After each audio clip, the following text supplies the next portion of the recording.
على أمور الدنيا والدين وصلى الله وسلم على سيدنا محمد وعلى آله وصحبه أجمعين. سبحانك لا علم لنا إلا ما علمتنا إنك أنت العليم الحكيم. اللهم رب اشرح لي صدري ويسر لي أمري واحلل عقدة من لساني يفقهوا قولي. اللهم إن هذا منك وبك وإليك لا حول ولا قوة إلا بك يا أرحم الراحمين. الحمد لله. Syukur kita kepada Allah atas nikmat yang senantiasa diberikan oleh Allah kepada kita. Terkhusus marilah kita senantiasa bersyukur atas nikmat sehat wal afiyah, nikmat hidayah wa taufik serta nikmat Islam dan iman. Ya Allah senantiasa memberikan kita kemudahan, keistiqamahan, bisa melaksanakan salat subuh secara berjamaah. Mudah-mudahan amal ibadah kita diterima oleh Allah Subhanahu wa taala. Amin ya rabbal alamin. Salawat dan salam mudah-mudahan senantiasa dilimpahkan untuk baginda Nabi Muhammad sallallahu alaihi wasallam. Mudah-mudahan berkat salawat kepada Nabi Muhammad, insyaallah kita akan mendapatkan syafaat pertolongan dari baginda Nabi Muhammad sallallahu alaihi wasallam. Amin ya rabbal alamin. Bismillahirrahmanirrahim. Qala al-mu'allif radhiyallahu ta'ala anhu wa nafa'na bihi wa bi 'ulumihi fid dharain ila an qala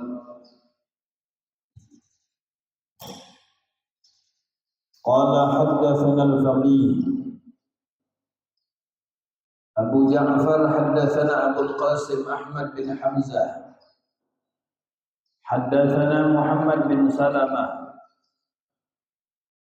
haddatsana Abu Ayyub haddatsana al-Qasim bin Fadl an al-Hurani an Qatadah an Qasamah bin Zuhair an Abi Hurairah radhiyallahu ta'ala anhu qala innal mu'min idza ihtadara atathu al-malaikatu bihariratin fiha miskun wa dhabairur raihan wa tasilu ruhahu kama tasilu sya'ratu minal ajin wa yuqalu ayyatuha an-nafsul mutmainnah irji'i ila rabbika radiyatan mardiyah anka ila rahmatillahi wa ridwani wa idza akhrajat ruhahu wada'at ala dhalika al-miski wal rayhan wa tubiyat 'alayha al-harira wa bu'itha biha ila 'illiyyin. Qala haddatsana al-faqih Abu Ja'far haddatsana Abu Qasim. Al-Imam Abu Laits As-Samarqandi radhiyallahu anhu beliau berkata telah menceritakan kepada kami Al-Faqih Abu Ja'far telah menceritakan kepada kami Abul Qasim Ahmad bin Hamzah telah menceritakan kepada kami Muhammad bin Salamah telah menceritakan kepada kami Abu Ayyub telah menceritakan kepada kami Al-Qasim bin Fadl dari Hurani, dari Qatadah, dari Qasamah bin Zuhair, dari Abi Hurairah radhiyallahu anhu qala qala Rasulullah sallallahu alaihi wasallam, bersabda Nabi Muhammad sallallahu alaihi wasallam, idza ihtadara innal mu'min, sesungguhnya orang yang beriman, idza ihtadara bila menghadapi sakaratul maut.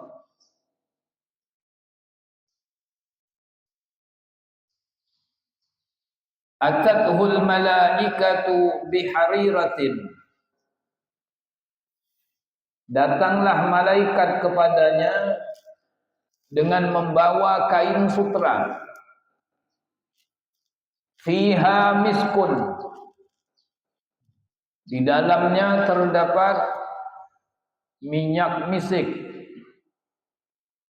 wa dhabairur raihan, dan macam-macam wangian-wangian yang lain. Wa tasilu ruhahu kama tasilu sya'ratu minal ajin. Kemudian kata Nabi sallallahu alaihi wasallam,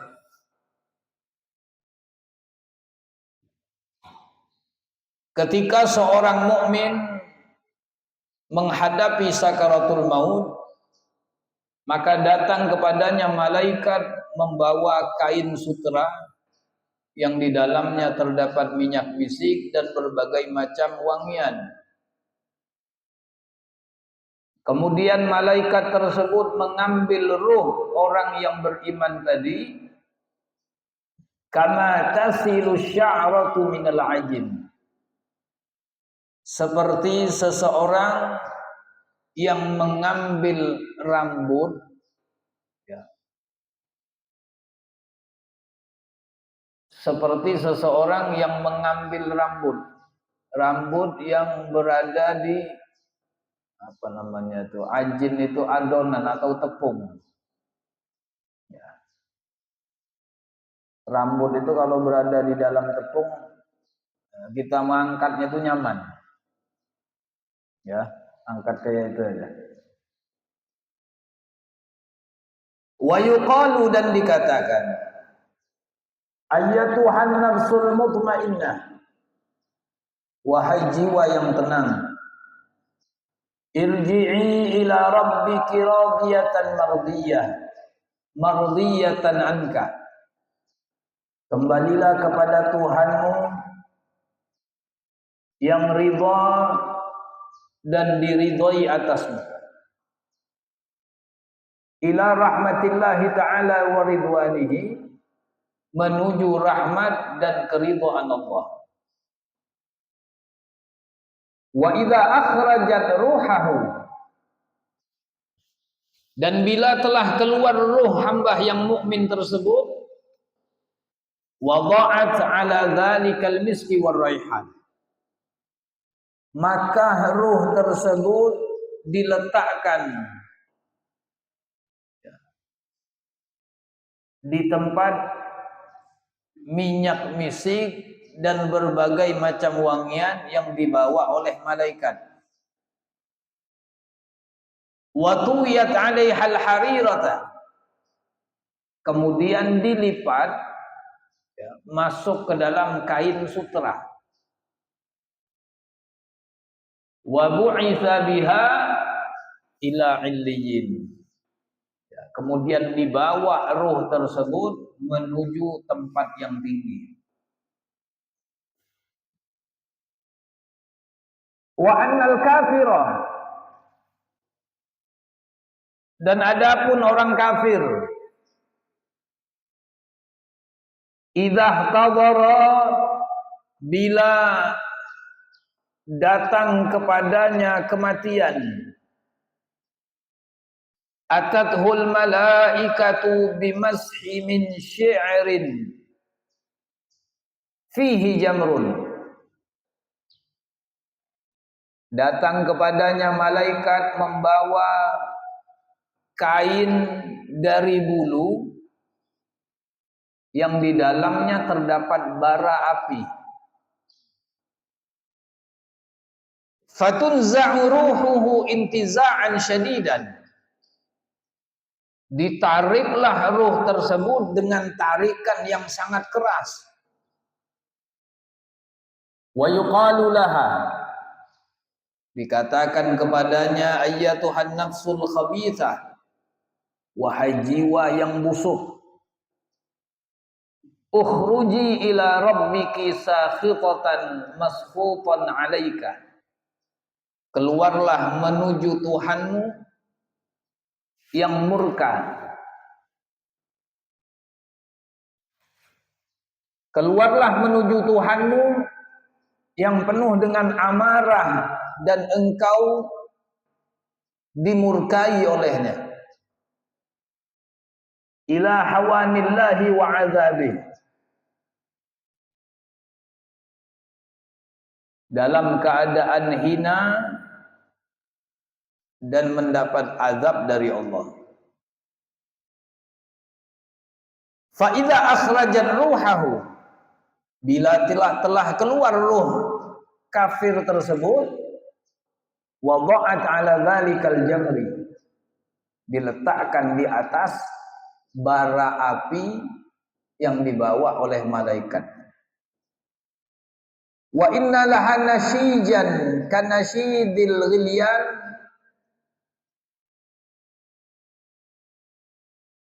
maka sesungguhnya hal tersebut memiliki suara bara api tadi, ya, kedengaran bara api yang dibawa oleh malaikat tadi. Ketika ruh orang kafir tersebut diletakkan di atas bara api tersebut, maka di situ terdapat suara yang sangat keras. Wa yutwa 'alaihal mas'u, dilipat ruh kafir tersebut di atas kain yang dibawa oleh malaikat tadi.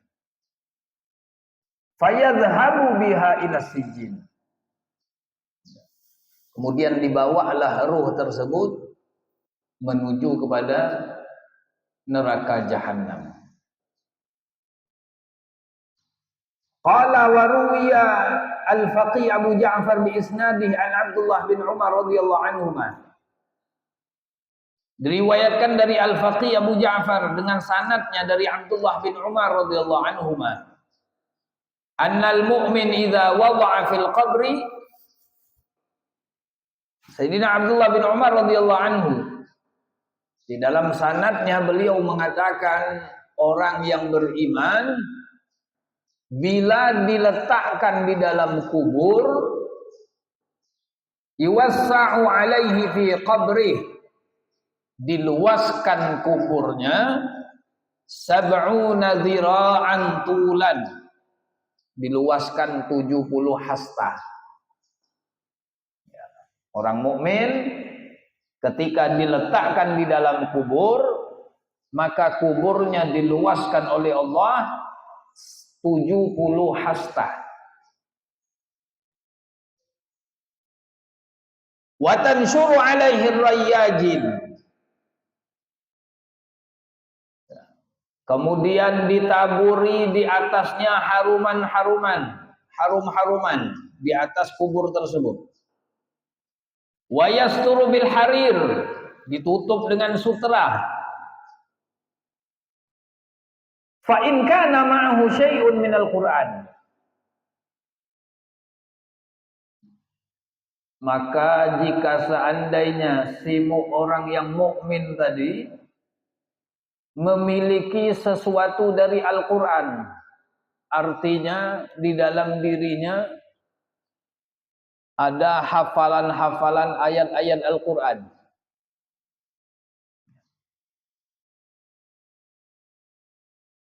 kafahu nurahu,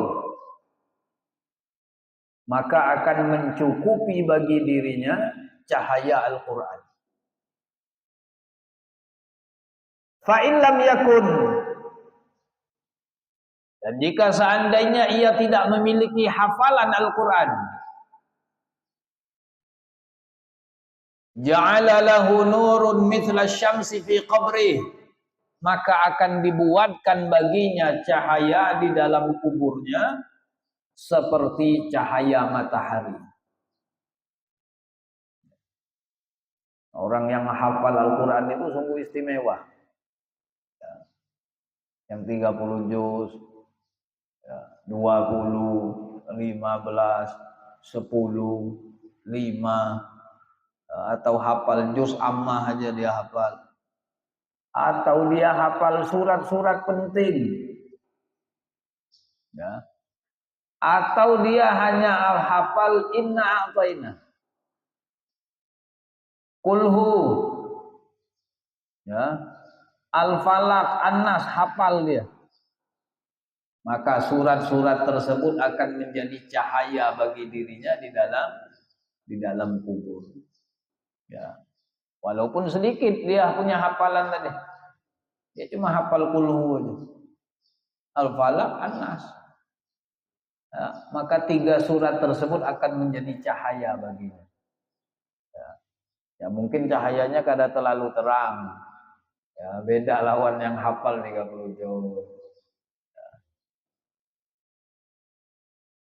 Orang yang hafal Al-Quran itu di dalam kuburnya maka jasadnya akan terjaga. Ya, tidak rusak.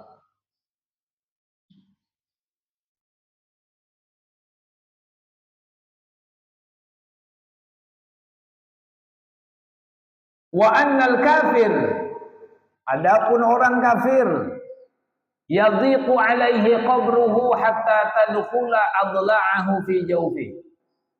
Orang kafir, ya, kuburannya itu akan sempit. Ya, disempitkan oleh Allah sampai tulang-tulangnya itu masuk ke dalam perutnya.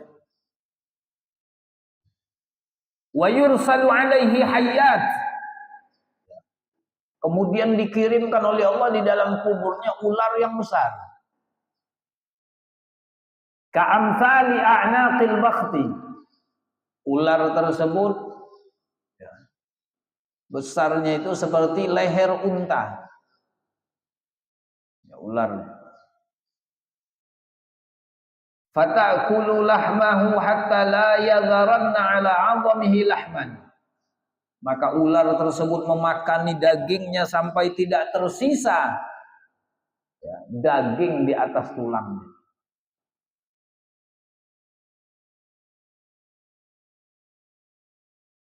Fatursilu lahu malaikatul azab. Maka Allah kemudian mengutus malaikat yang ditugaskan untuk mengazab. Summum bukmun umyun. Malaikat tersebut tuli bisu buta. Ya. Artinya malaikat ini bukan tuli bisu buta kayak orang yang kita lihat di dunia ini, bukan. Ya. Artinya malaikat tersebut tuli tidak akan mendengarkan ya, teriakan si kafir yang diazabnya. Ya, tidak didengarkan oleh malaikat. Bukmun, bisu, umyun, buta. Ma'ahum maqami'u min hadid. Malaikat tersebut membawa cambuk dari besi yang mereka bawa dari neraka. Yadribunahu biha. Yang mana malaikat tersebut akan memukul orang kafir tersebut mulai dari pagi sampai sore. Dipukuli terus. Malaikat tersebut tidak memiliki rasa kasihan sama sekali. Qala al-Faqih rahimahullah, Al-Imam Abu Lays As-Samarqandi beliau mengatakan, man arada ayyanju min adzabil qabri. Barang siapa, kata pengarang kitab, yang ingin selamat dari azab kubur. Dikasih tahu cara biar selamat dari azab kubur. Fa'alaihi ayyulazima arba'ata asya. Maka hendaklah orang tersebut melazimkan 4 hal. Wa yajtanibu arba'ata asya, dan menjauhi 4 hal yang lain. Siapa yang ingin selamat dari azab kubur, maka hendaklah ia melazimkan 4 hal dan menjauhi 4 hal yang lain. Fa ammal arba'atul lati yulazimuha, maka adapun 4 hal yang harus dilazimkan, tidak boleh ditinggal. Yang pertama, fa muhafadhatus shalawat, menjaga sholat. Ya, jangan ditinggal sholat dalam keadaan apapun. Ya, dalam keadaan apapun. Jangan beralasan meninggalkan sholat tadi karena pakaian najis. Ya. Karena di dalam perjalanan, ya, mungkin pakaiannya kena najis, sehingga beralasan tidak sholat. Ngapa pian kada sholat? Najis na baju nih, celana nih najis. Sekalipun najis, ya, sekalipun najis, tidak didapatkan pakaian untuk apa namanya itu, salinan, nggak bawa sama sekali. Pas singgah ke masjid, nggak ada sarung di masjid tuh. Ya, maka sholat, ya, sholat dalam keadaan najis. Sholat menghormati waktu. Ya, umpama contohnya tuh, contoh yang agak gampang nih, kalau di dalam pesawat, nah, kalau pas tulak umroh, nah, kan duduk aja di kursi kan, duduk di kursi. Ya, WC di pesawat ya kayak itu bentuknya. Ya, beda dengan WC di rumah kita masing-masing. Ya, enggak susah kalau WC di dalam pesawat. Sehingga kita khawatir, ya, pakaian kita tadi, ya pastilah terkena najis. Ya, enggak. WC di dalam pesawat itu kan enggak ada gayung, enggak ada bak mandi. Ya. Kalau kita habis buang hajat, buang air besar, buang air kecil, ya air yang keluar itu, nah kayak ini nah. Nah kayak ini nah mungkin nah. Nah di belakangnya itu nah, dipencet keluar. Ya. Di belakang kita tempat duduk tuh, keluar. Ya, ruangannya halus. Ya enggak, ruangannya tuh halus banget. Ya. Nah, yang ada di situ tisu. Ya. Kan pastilah apalagi kalau kita pakai celana lepis segala macam, tambah ngalih bukanya. Ya. Dan kita yakin sudah najis dah pakaiannya. Waktu sholat masuk. Ya. Maka sholatlah dengan niat untuk menghormati waktu. Ya. Karena kalau sampai ke Jeddah, sampai ke Madinah atau ke Mekah, qadha. Ya. Jangan sengaja kada sholat. Allah paham aja aku nih hendak ibadah umroh. Jangan. Ya. Sebelum masuk kota suci, kita telah melakukan dosa. Ya. Belum nyampe Mekah, belum nyampe Madinah. Yang niat kita dari rumah hendak beribadah, tapi sekalinya di pesawat sudah ninggalin sholat. Ya, tetap sholat untuk menghormati waktu. Ya, kan nyaman, kan jamak. Ya, ya sholatnya tadi di kursi itu jangan bentang sejadah di tempat jalan. Ya, duduklah di kursi itu. Jangan bentang sejadah, apalagi berjamaah di situ. Bisa. Ya. Nah, untuk menghormati waktu. sehingga kita itu tidak tercatat sebagai orang yang ninggalin sholat sengaja. Ya, ninggalin sholat sengaja itu bahaya. Ya, ketika seseorang meninggalkan sholat dengan sengaja, kata Nabi, namanya dan nama abahnya ya, ditempel di depan pintu neraka. Ya, dapat kaplingannya. Ya, ditempel nama kita, Fulan bin Fulan, tempel depan pintu neraka. Ya, itu ninggalin sholat dengan sengaja. Kalau tidak sengaja beda. Ya, kalau tidak sengaja tidak berdosa. Ya, ninggalkan sholat itu alasannya hanya dua, yang tidak berdosa. Ya, karena ketiduran, yang kedua karena kelupaan. Ya. Tidur yang tidak berdosa dengan syarat tidurnya sebelum masuk waktu. Sebelum masuk waktu, tidur jam 1 malam, bangun jam 9.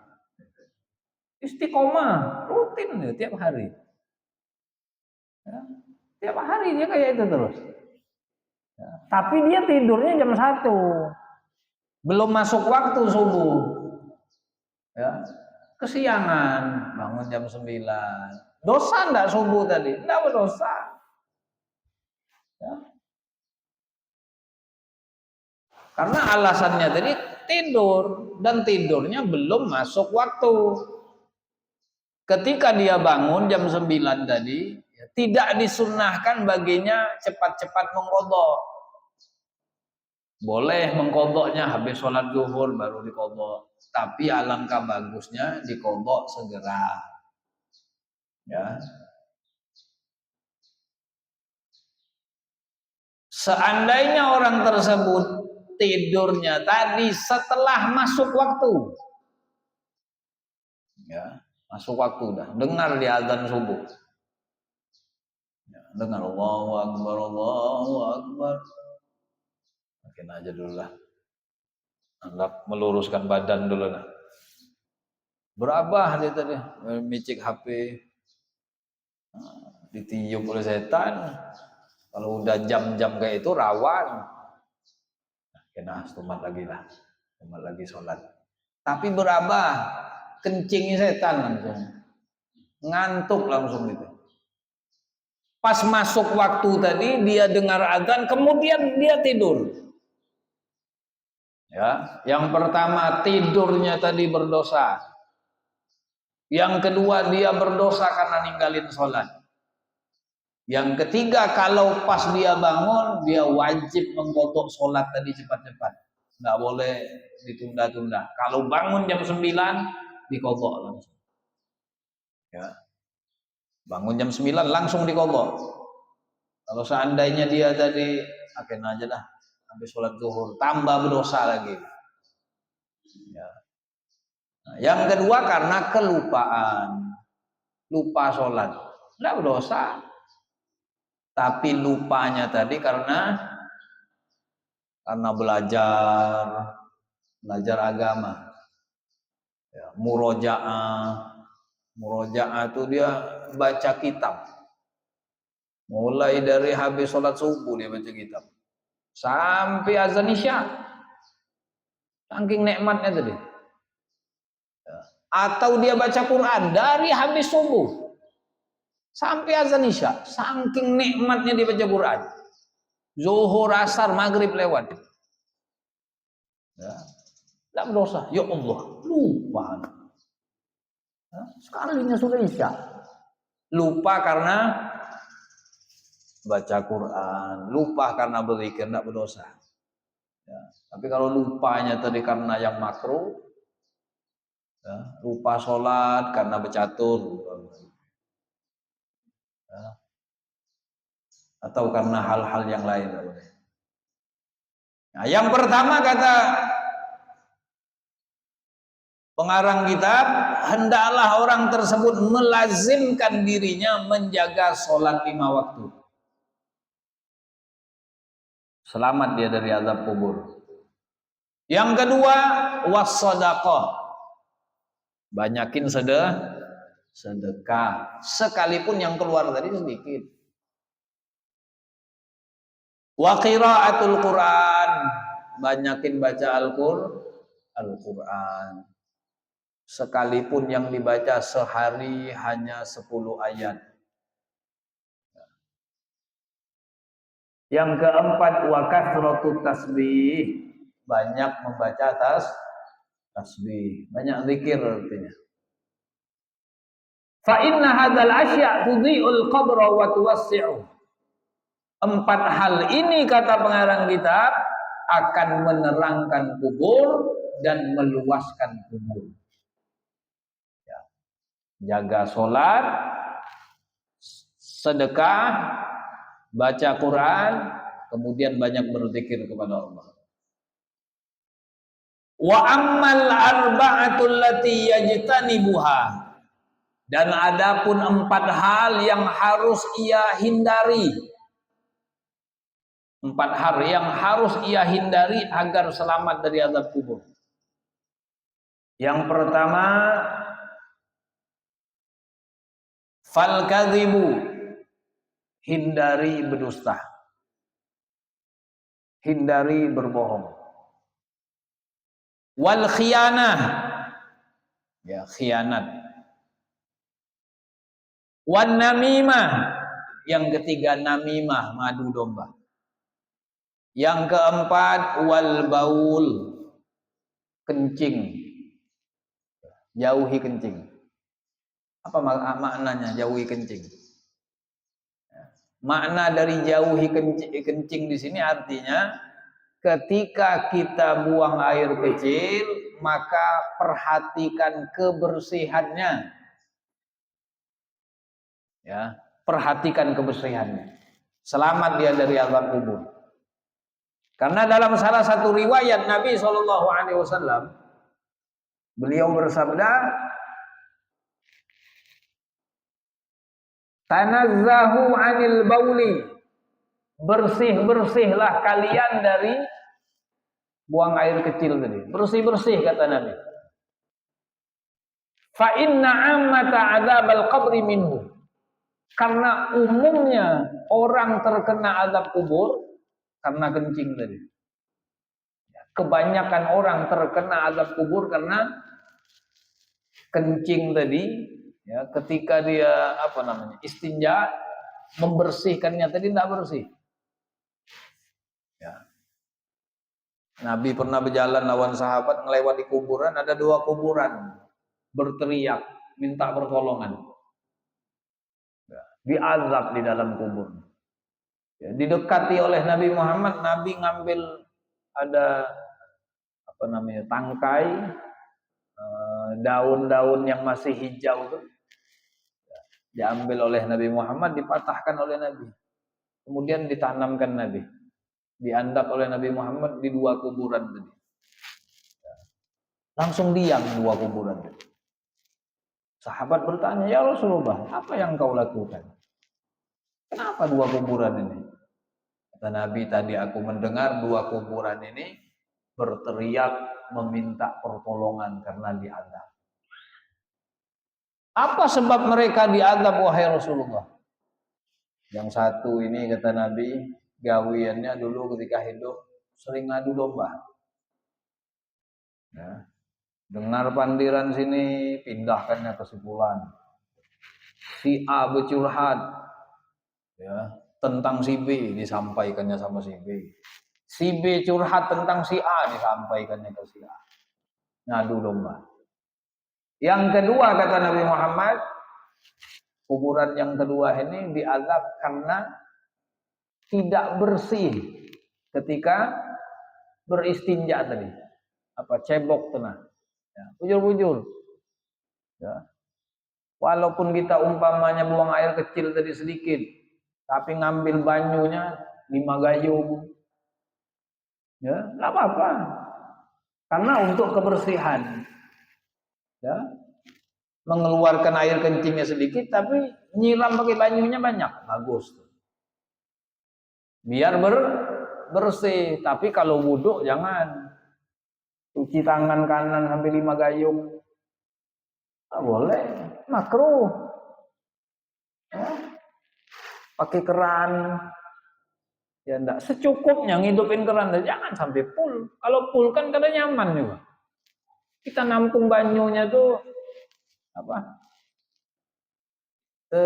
ciprat, mercik kemana-mana, secukupnya.